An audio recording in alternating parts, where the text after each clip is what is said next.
let's take a look at It's Booming, presented by Xfinity. And let's start with the Hart Trophy candidate, Leon Draisaitl, and his buddy Connor McDavid. 10 points apiece. 10 points apiece. I said before the series, for those who were brave enough to pick the LA Kings to beat the Oilers for the first time in 4 tries in the postseason, they don't have Connor. They don't have Leon. It's like the Buffalo Bills trying to beat the Chiefs for the first time in 4 tries. They still have Mahomes. Well, the Oilers have 2 Mahomeses, and that's the problem. Booming. The Florida Panthers. They still got it. I mean, I was dumb enough to pick against them, but then you watch them, and they haven't missed a beat. Barkov, Reinhart, Bennett, Kachuk. Now Marchand's there to join the party. Seth Jones played well. Bobrovsky's still doing his thing. I think we all assumed that they couldn't do it for a 3rd straight season, but you watch the Panthers in that series against the Tampa Bay Lightning, and by God, you find me another team that's going to come out of the East that's better than the Panthers. I haven't seen one. They're looking good, and they've won first-round matchups many times in recent memory, quite honestly. And they win the Battle of Florida again. They're just so confident. Yeah, they are. And John Cooper, the Lightning coach, said this after they were eliminated. You know, when you figure out how to do it, you just keep doing it. And by that, he meant like winning. And he said the Lightning, they figured out how to win, and now the Florida Panthers have figured out how to win, and they just keep doing it. Booming. Kirill Kaprizov and Matt Boldy, Minnesota Wild. This is a tandem that's clicking. Yeah, and like no matter what happens to the Wild in the playoffs, they know what they've got now with Kaprizov and Boldy. They've got a dynamic duo, maybe like a Timu, Leon and Connor in some ways, but like they can build around this. They know they've got 2 players they can depend on. They can build around those guys. Kaprizov's been insane. Like, what an incredible postseason so far for him. To make that series against Vegas interesting.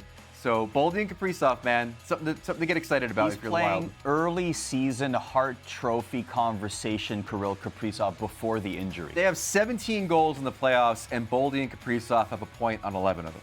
Amazing. Yeah, it's great. Speaking of points, the Habs could not get any against the Hurricanes with the man advantage. Yeah, the Devils, pardon me, because the Hurricanes penalty kill, 15 for 15 and a shorthanded goal. It's the power kill that they've done for years under Rod Brind'Amour.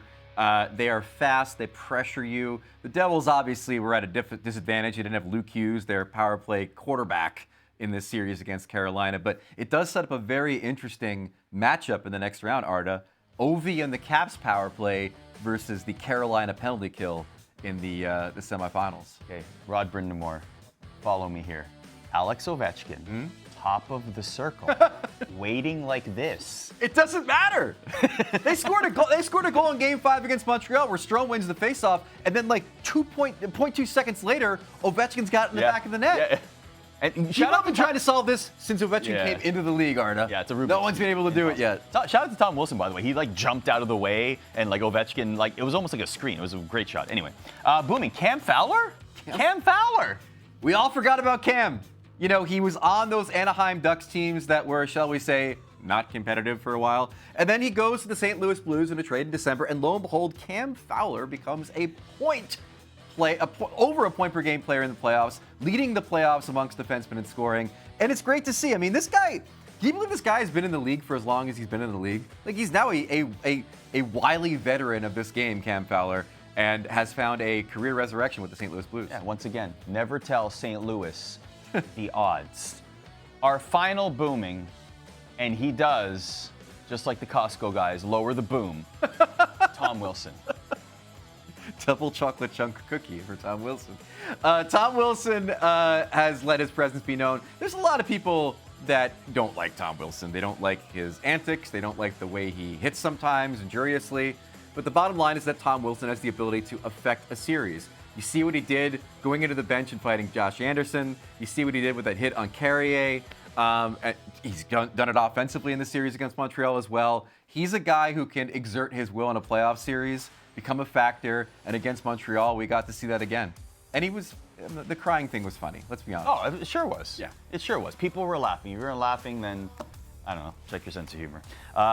This has been It's Booming, presented by Xfinity. You're watching The Drop, presented by Xfinity.